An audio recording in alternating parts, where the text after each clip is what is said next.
Assalamualaikum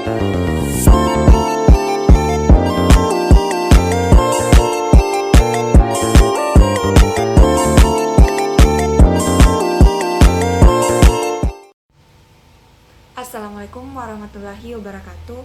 Saya atas nama Siti Alana NIM 2204075020079. Pada kesempatan ini, saya akan mempresentasikan beberapa materi terkait mata kuliah pembelajaran terpadu di SD. Jadi langsung saja, yang pertama yang akan saya jelaskan mengenai 8 komponen keterampilan dasar mengajar yang ada pada pembelajaran terpadu di SD. Yang pertama yaitu keterampilan bertanya, di mana bertanya merupakan stimulus yang mendorong kemampuan berpikir. Pertanyaan yang baik dan teknik pelontaran yang tepat akan memberikan dampak positif dalam proses belajar mengajar. Selanjutnya yang kedua yaitu keterampilan memberikan penguatan. Jadi pada keterampilan memberikan penguatan adalah kemampuan guru dalam memberikan respon.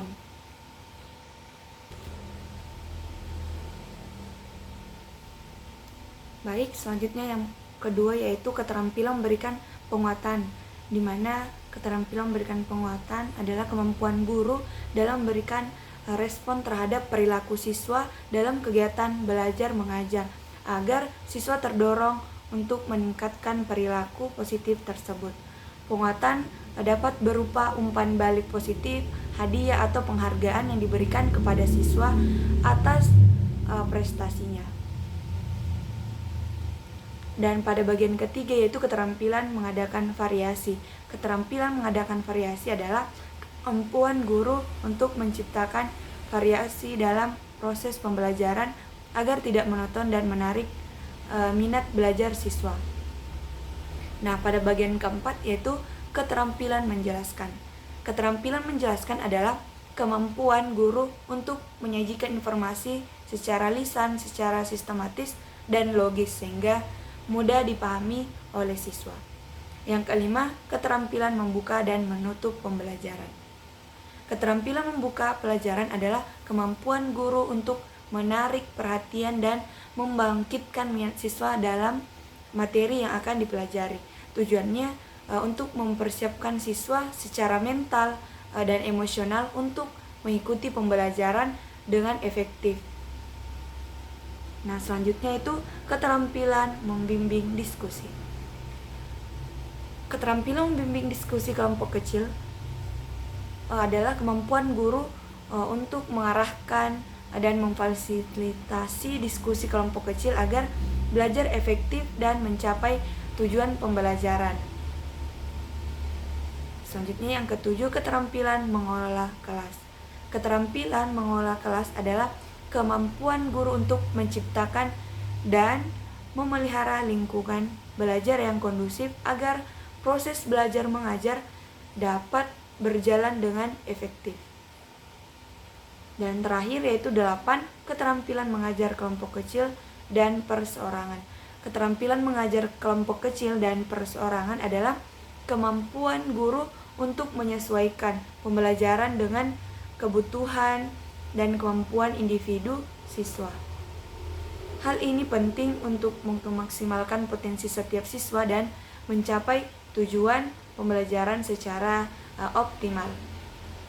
Selanjutnya yaitu karakteristik pembelajaran terpadu pada kurikulum Merdeka dan K13. Pembelajaran terpadu merupakan sebuah pendekatan pembelajaran yang menghubungkan berbagai mata pelajaran dan konsep dalam satu tema secara holistik. Pendekatan ini bertujuan untuk membantu siswa memahami dunia secara lebih konseptual dan bermakna. Karakteristik pembelajaran terpadu yang pertama yaitu holistik, menghubungkan berbagai mata pelajaran dan konsep dalam satu tema. Yang kedua, kontekstual, mempelajari konsep dalam konteks yang relevan dengan kehidupan siswa. Berikutnya yaitu bermakna, membantu siswa memahami konsep secara lebih mendalam dan bermakna. Terakhir itu aktif, melibatkan siswa dalam proses pembelajaran secara aktif. Berikutnya kreatif, memberikan kesempatan kepada siswa untuk belajar dengan cara yang kreatif. Berikutnya, perbedaan pembelajaran terpadu pada kurikulum Merdeka dan K13. Kurikulum Merdeka lebih fleksibel dan berpusat pada siswa, memberikan kebebasan kepada guru untuk menentukan tema pembelajaran terpadu. Tidak ada batasan jumlah mata pelajaran yang dapat diintegrasikan. Sedangkan kurikulum 2013 lebih terstruktur dan berpusat pada guru, menentukan tema pembelajaran terpadu dan silabus, membatasi jumlah mata pelajaran yang diintegrasi.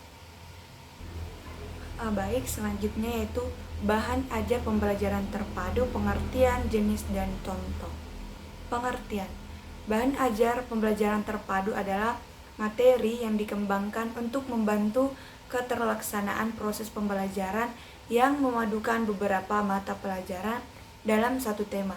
Tujuan utama bahan ajar ini adalah untuk memberikan pengalaman yang bermakna bagi siswa dan meningkatkan hasil belajar mereka.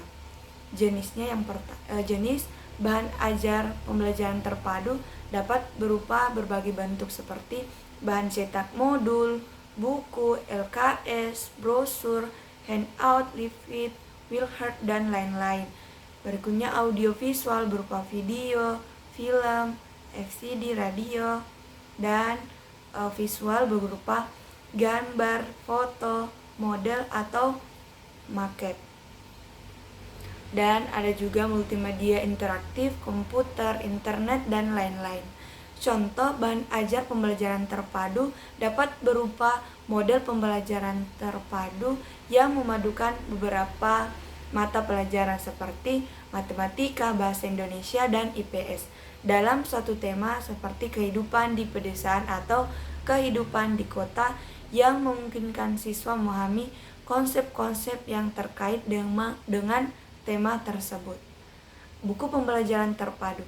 Pada buku pembelajaran terpadu dalam satu tema seperti buku pembelajaran terpadu IPS dan matematika,